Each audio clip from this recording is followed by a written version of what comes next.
You say, Love Child, what's the big deal? You know, you got Guitar Center. You can send that thing back and get all your money. Well, I know, but I have a sickness.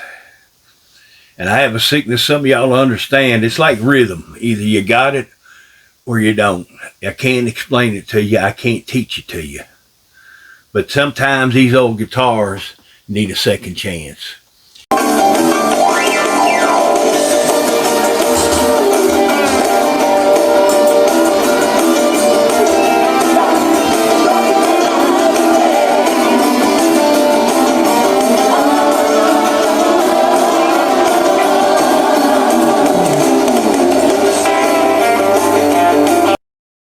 Then I got to thinking, somewhere about 1967, 1968, some fella might have spent his income tax check. He might have saved every dime he had, and he proudly walked out of there with this guitar, brand new. Now, long about that time as a young fella was the first time I went to Jesus and said, I believe in you. So I don't know, for whatever reason, it kind of stuck to me. So something inside of me said, I need to give it a little salvation. You understand what I'm saying? Now, since the time I was a little boy, I've probably messed up a time or two. And what happened to this poor guitar was not his fault. So we're going to give it some redemption. We're going to give it a second chance. That's what I'm talking about. And we're going to save it. From the Guitar Center Abyss. Amen. Guitar Center Abyss. But I've made an executive decision to go ahead and be as positive as I can. And we're going to see what we can do about the situation with this poor little Baldwin 706. So as a sign of good faith, let me be the first one to throw in a brand new set of strings. Sometimes we'd break a guitar string because we tuned them too high and we didn't know no better. So you'd have to just leave your guitar alone till Buck Owens came on the weekend, on a Saturday night. When you catch him playing in the key of D or G or something, you get your guitar and you start tuning it, and that way you knew you had it back. And to this day, as a 62-and-a-half-year-old man, it still breaks my heart to do what I'm fixing to do. To this day, I find it hard to cut a string in half, but these strings are so bad that I'm going to go against what I've normally done all my life. So there she goes. When you see Love Child cut a string in half, you know that string pretty well just, there was nothing left, okay?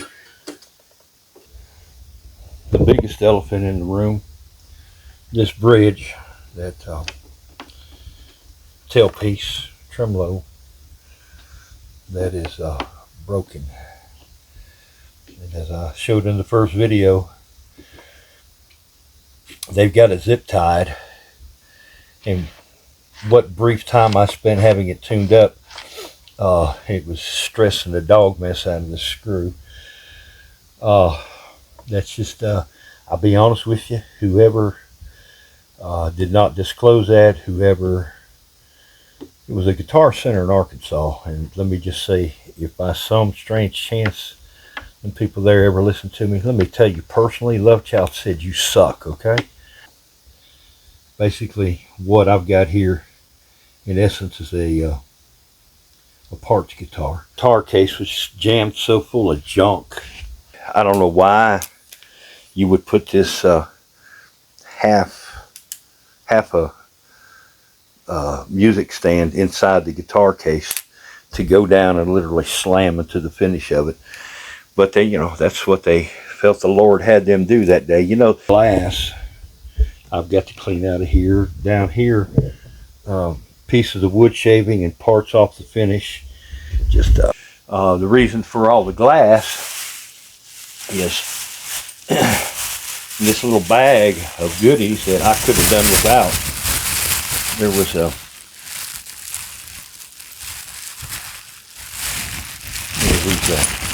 and I got to be careful to see the bag ripped open. but there's some little finger slides in there made out of glass. And the travel, or whatever the history of this guitar, was so bad between that music stand busting it. And I can imagine if that music stand slammed down that hard on that glass and broke that and ripped the bag open and shattered glass all through the case. Imagine what it did to the finish. So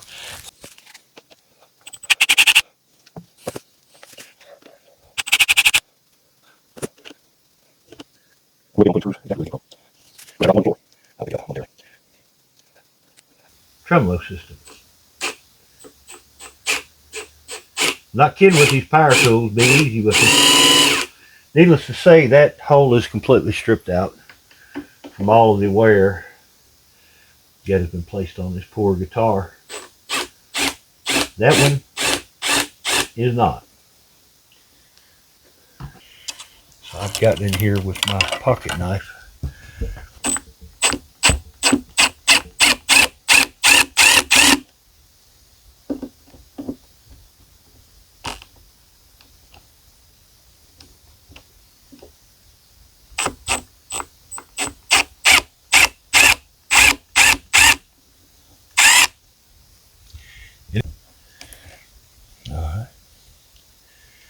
Well,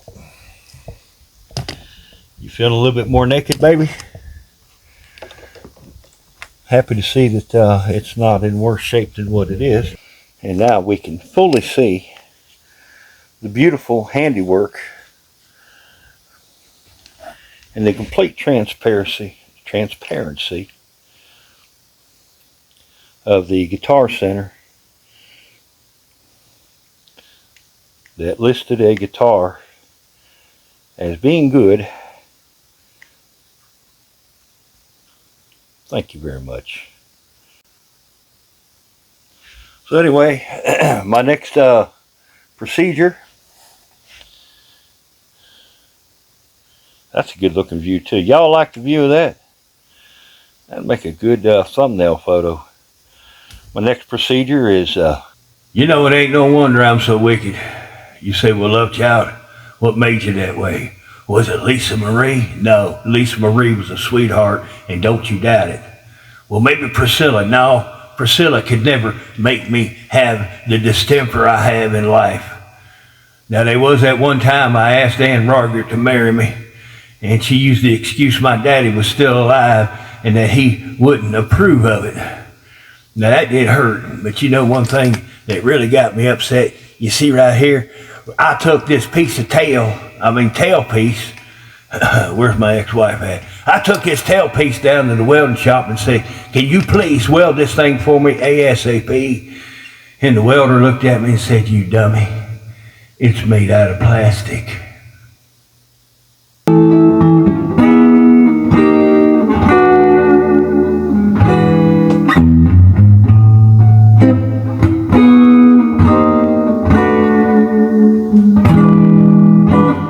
One thing I believe that God created was dollar store lemon furniture polish. Some people will use a very fine steel wool. I go for basically what is called a white Scotch-Brite. I'm just going to take and hit it with the more abrasive side of the Scotch-Brite. Then when I get done, I just wipe it off with the sponge end. Elmer, excuse your daddy just a minute.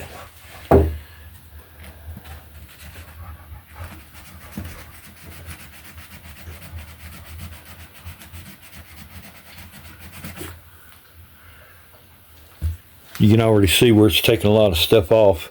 These frets are so low, I'm just going to go ahead and do it bareback.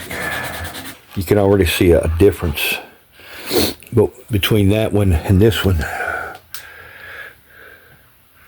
You can see the difference, and you watch what I just did. While you've already got that furniture polish doing this little gig, I will scrape off any dead skin, whatever, maybe on the neck of the guitar. I'll do that all the way down the fretboard. This is what I recommend on anything that's ebony rosewood. If that were a maple neck board, do not do anything I've just shown you. I guess I've committed myself to finishing this project. This is turned from an object of frustration to an object of affection, I reckon. So let's get on to another aspect of this guitar. We're gonna bring it back to life. Now, one thing I want to work on will be the tuner's axis. Hey, boy, what you doing? Come here, boy. Come here, buddy. Come here, buddy. Come up here, buddy. Come up here, buddy. Say hello to everybody. That's my boy, Elmer. That's my boy, Elmer. Yes, he said hello. All right, Elmer, we got to pull them covers off of them tuners, and we got to get that ready, okay? This is a rush job. We'll be right back. All right? Say bye, Elmer. By the time I'm done, he'll be outside partying again. You know what I mean? All right, so I got all the covers off. All they were just a little cover. That's why we call them covers. And a little screw. And they come right off. And it's a very unique little screw. Just to be completely trivial, where's the camera at? Well, you can't see it. Anyhow, it's good luck if you lose one. I don't think you're going to find it. It's real fine threaded at the end. So what I'm going to do, once again, go back to my cheap lemon furniture polish. I'm going to get these things a head start, and I'm going to spray this right inside that tuner, just like that. But better watch what I'm doing. You might get lucky and it actually start freeing it up immediately. And it's getting better. But while I'm spraying and doing my thing, go ahead and put some of that on these keys. They're all dingy and kind of on the dirty side. So I'm going to go ahead and spray the keys. Going to spray all the tuners. I'm telling you, you get you some cheap $1, $1.25, whatever can of lemon furniture polish. You can use it to lubricate things, clean things, underarm deodorant, whatever you need. But now this white Scotch-Brite I told you about, I'm going to run that over the key. It's not going to hurt a thing. Not going to hurt a thing. And most it's going to do is help, and it's already helping. So there you go. That's another tip for the day. Let me go ahead and oil these down, do some spinning. We'll go on to the next step. I'm here for you, baby. Ain't that right, Elmer? All right, he's right there. He's watching me. All right, boy. I hear you panting, boy. You know, all this time I've been giving that poor boy down there heck for getting a hold of my good socks and dragging them out of the laundry. And then I realized all he was doing was trying to get me some cleaning rags. Here you go, boy. You want one? You want one? Come on. Come on. You want one? There you go. Here you go. Go get it, boy. There he goes. He's going to give him a sock.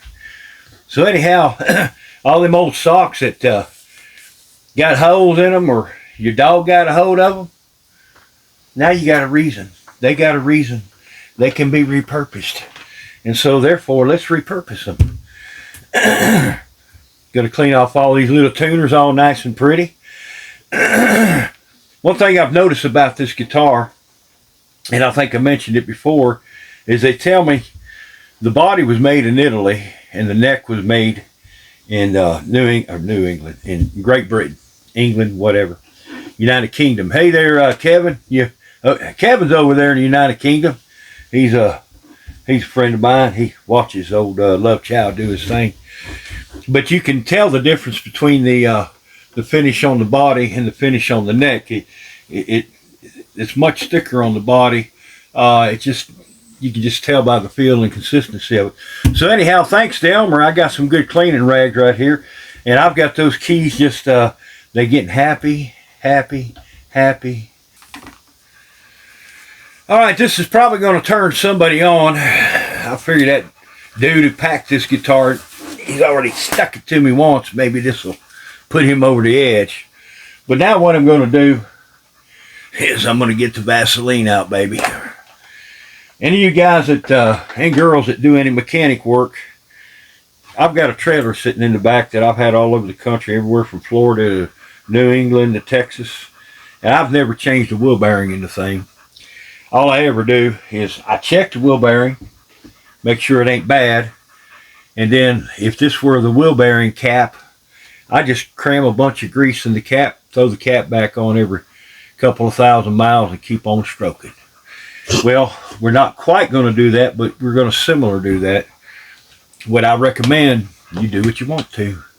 On these cover tuners, if you want to make them happen, come on, calm down, guys. Identify as male right here. But anyhow, just take your little dab. I mean, they're cover tuners. What are you going to do? Put a little bit of lube right there. Lube it up, baby. Hit all them tuners that way, and forget about them. You don't even got to worry about the gears. Just the round gear there. You ain't got to worry about that. Just get some right there on that spline gear or whatever you want to call it, and it'll take care of itself. Again, once again, I do what I do for you. Your love child is here for you. All right. So let's get on to the next step. I have taken care of tuners splendidly. I ain't gonna lie. Well, I ain't gonna lie right now. If it's closing time and I can't pay the bar tab, and if the chick's kind of ugly, I might lie a little bit, so I can get out of there. But they're putting these screws back in here. Then little screws were a bit of a pain, but I got them in. All the tuners are covered nice and easy. Doing a little bit more of my high-tech cleaning rag. Next thing I'm going to jump on is a few minutes ago I showed you what I did to clean the neck. Now I'm going to condition the neck. It's going to be real simple. Don't take a whole lot of... I know, here I go again. Y'all hold on to your hats. You know what? I better lay the guitar down for this because this could hurt. All these dry spots, of course, those are fingernail grooves, etc. You watch me put the furniture polish on there. Well, that's just not good enough. So I'm going to bring out the heavy duty stuff called baby oil. That's right, baby oil. All you need is a little bit. It's got one of those, no, it ain't got one of those squirter caps on it. It's good baby oil.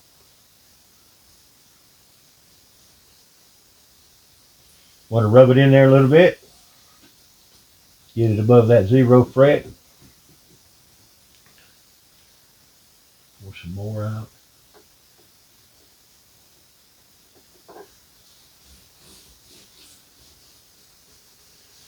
Rub it in good.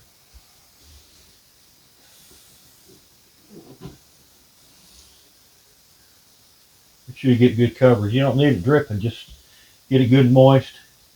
Let it soak in. Let it soak in. Leave it like that for, I don't know, a little while. 10, 15 minutes, whatever makes you happy. And what you're going to do is after it sits here for a little bit, if the whole thing looks nice and smooth and shiny like that, you're done. If you come down in here somewhere and it's a little bit pale looking, a little bit dry, put a little bit more oil on there. When you're completely done, just come by with a rag and wipe it off. That neck is good to go. Or for a small nominal fee, I can give you some socks that Elmer got a hold of. You can clean it off with those. I know, you'll thank me later. Now don't that look pretty? Beautiful, folks. Looks like a brand new neck. You say, well, love child, this is all well and good, but what about the elephant in the room? My genuine plastic broken tailpiece. Well, I figured out how that tailpiece got broke.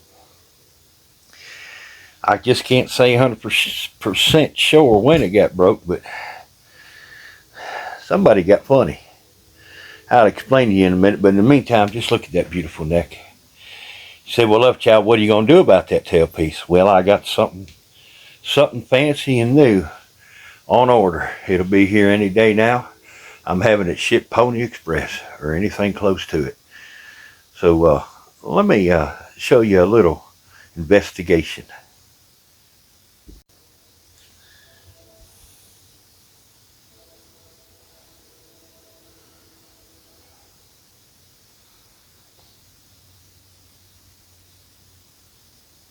If you recall, I was crying.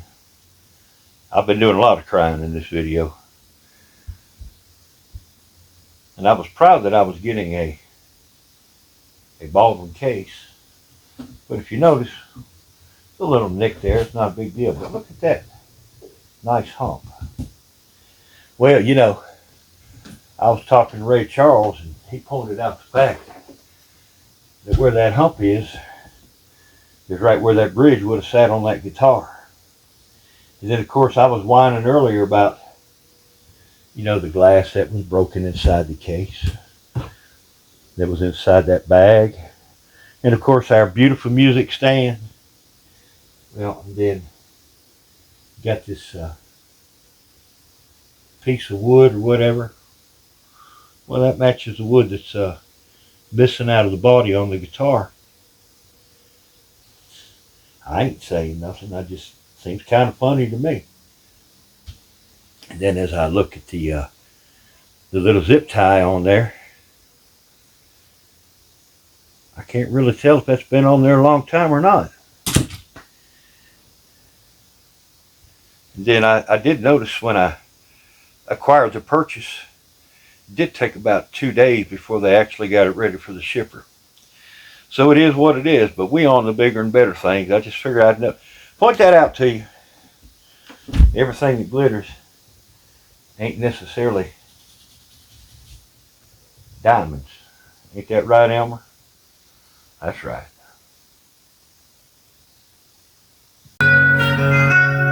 Elmer, can you turn that down? I'm trying to make a video here, man. Good Lord. The Buck On Show. Buck On.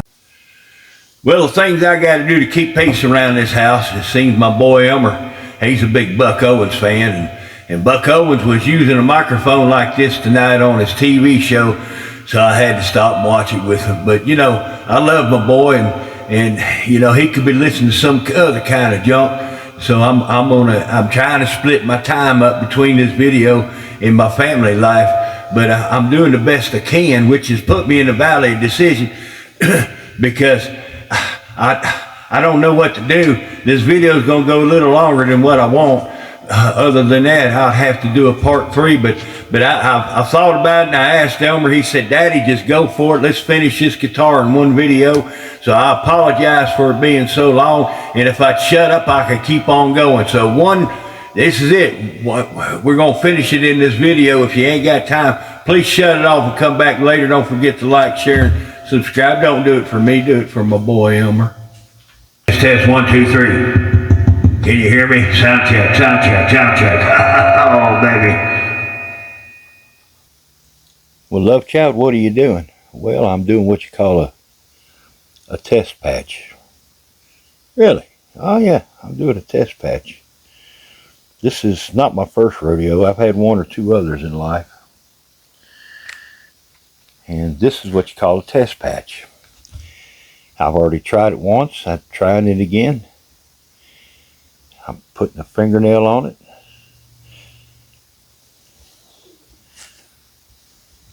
And here's the final result. One of Elmer's high quality repurposed rags. And everything's clear. I'll explain to you in a minute what I'm doing. When you get a guitar this old, it's a natural fact, it's the nature of the beast, you're going to get lacquer cracks. In the unforeseen circumstance where you have somebody throw something in a case and let it just smash up against the guitar, you're going to have things like that happen. You basically have one or two choices. Send it off and have an extensive repair done and a complete refinish on the guitar, or do what I'm going to do, and that's stop the hurting. Thus, my test patch. I will use clear fingernail polish. The better brand of fingernail polish, the better the result. I've already done a test patch over here. It has no effect on the lacquer. So I will go in and lightly clamp, and right beside where I clamp, I'll put a thin layer. When that dries, I'll clamp again, put another thin layer, just like you were stitch welding a piece of metal. And then after I've filled in all the stitches, I'll go back and go over it again. Subsequently, throughout the guitar, in different areas, especially on the binding, you have chips on the lacquer. I will put thin layers of nail polish where those chips are. All I'm doing is stopping the hurt and keeping it to where when you're playing it, you're not catching it with your clothes. This right here, if it's not fixed now, it is going to absolutely get busted off. It's just going to happen. So therefore, I will go off camera and do this thing. All right. Johnny Cash said it best one time. He said, you put the screws on me, I screw out from under you. So go ahead, break my heart, break my tailpiece. I ain't gonna let it get me down. So what I've got here is a box from a place called Guitar Fetish. And here's our plan B. And I get my trusty pocket knife and show you what I got. And we're gonna go ahead and see how conducive it is to the situation on this Baldwin guitar. Elmer, be careful now. I got a knife in my hand, and you know that ain't the best thing in the world to have happen, all right? So to lessen the pain and the abuse that's been on this guitar already, I have acquired what is called, it's from Guitar Fetish, and it's a tailpiece that is known as a no drill. I believe that's how they campaign it. Let's go see what it looks like and what it does. Well, while I'm still working like a dog to get to the end of this rainbow, what you see here is called an XTREM floating tailpiece. This is the chrome finish to go along with some of the other chrome on the guitar. It is supplied to me by a company called Guitar Fetish. I wanted to replace the tremolo, obviously, but I wanted to be as kind as I could to the guitar.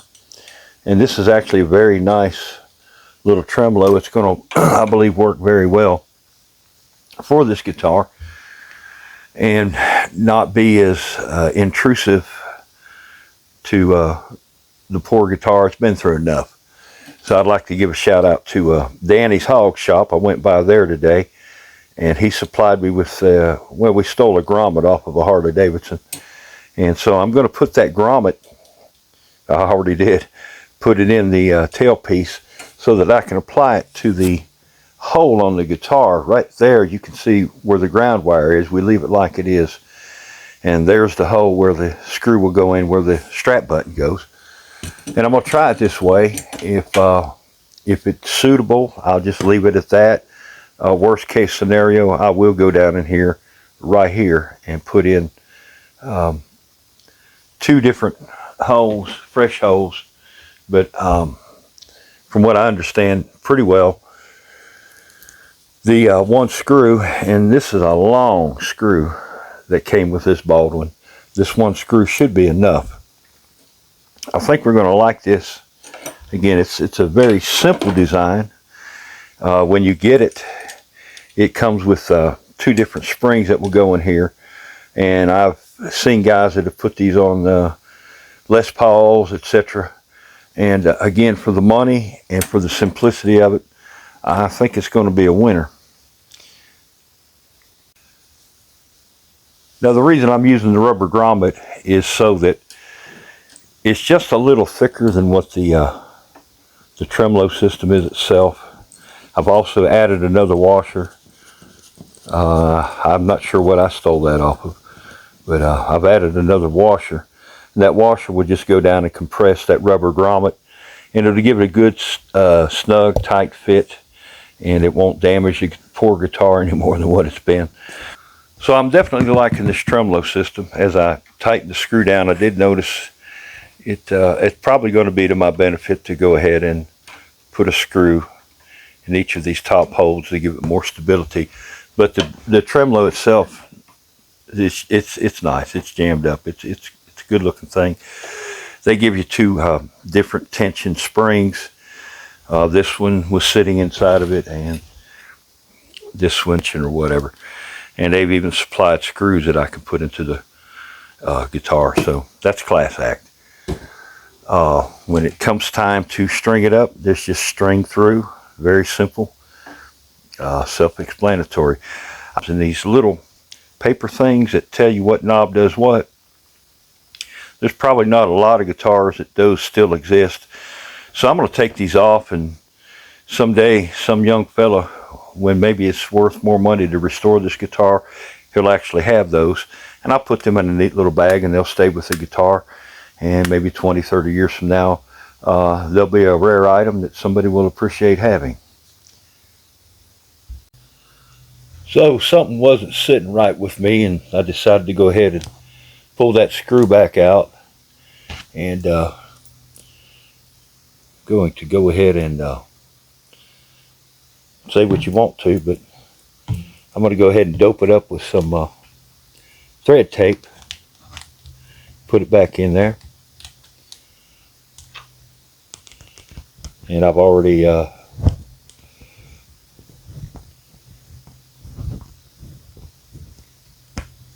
that thread tape should be enough to keep it snug.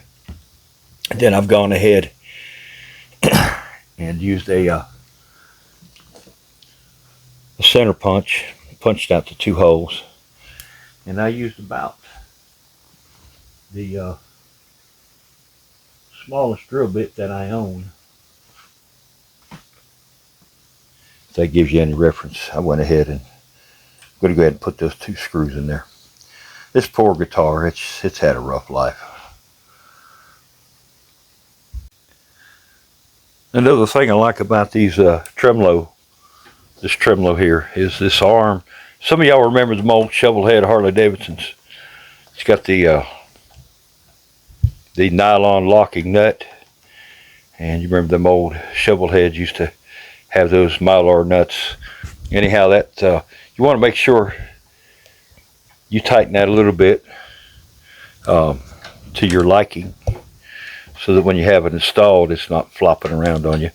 But I like the design. It's a good thing.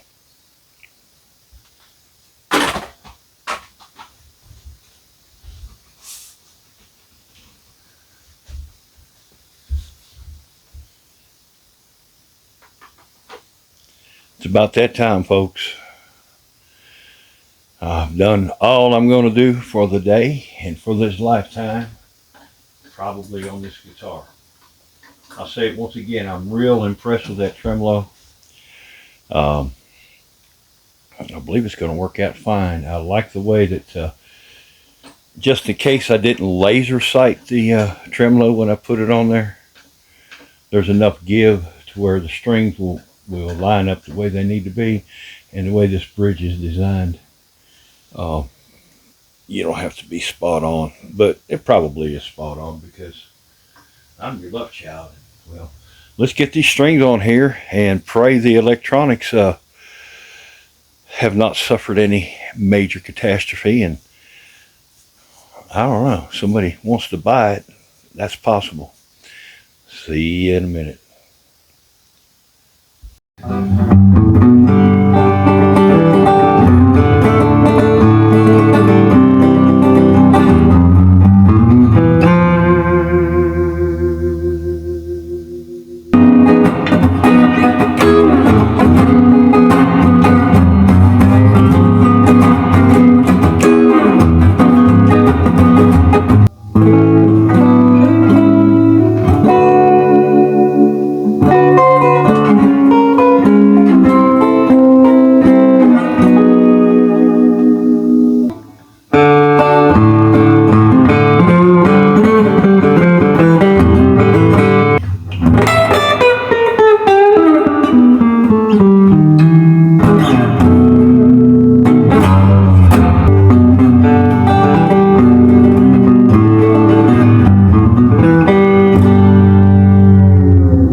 folks, here we are. It's the end of the rainbow, the end of the journey, the end of the video. And alas, I have an absolutely wonderful playing, absolutely sweet 1968 Baldwin 706. This thing right here is one of the most pleasant surprises that I've had in a long time. It has turned out to be one of the most fantastic semi-hollow bodies that I've ever owned, and that ain't no joke. And I do not think it could have been achieved today without the help of the people at Guitar Fetish and their XTREM vibrato system. That's right.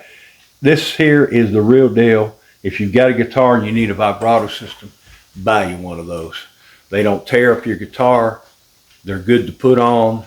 They're economically priced. They get them to you as fast as you can. And XTREM, vibrato, tremolo, whatever you want to call it. I'm not going to get hung up on semantics. Get you one of these. I promise you, for under $100 all day long. That saved this guitar. So I appreciate those folks. I put a link for them down below to this exact tremolo system. Will take you to the rest of the website. You can knock yourself out. Okay, well, love child, what about the other elephant in the room? You and the Guitar Center people. Ain't nothing to worry about. Me and Guitar Center love each other. We still top buddies. We still hanging in there. Guitar Center, musician's friend, we all still hunky-dory, as they say. I can't help it, you know, where this guitar originated from. If they don't know how to describe things exactly, if they don't know how to pack things exactly, it is what it is. And the fact that Guitar Center are people of the word, and they kicked me back 40% of the original purchase price, I was able to keep this thing, justify keeping it, be pleasantly surprised with a great guitar, keep another vintage guitar on the road. I just didn't have the heart to see it parted out and trashed or thrown in a dumpster or whatever would be done to it. So all's well that ends well. We have a Cinderella story. We have saved this guitar from the Guitar Center abyss. And don't forget to go listen to Buck Owens and Jesus Loves You and The Horse You Rode In On. And I think I'm going to sit here and play a little bit more and stare at that handsome man. Look at that dude right there. That's a good looking dude. A handsome dude. Oh, did I mention that's a good looking dude right there?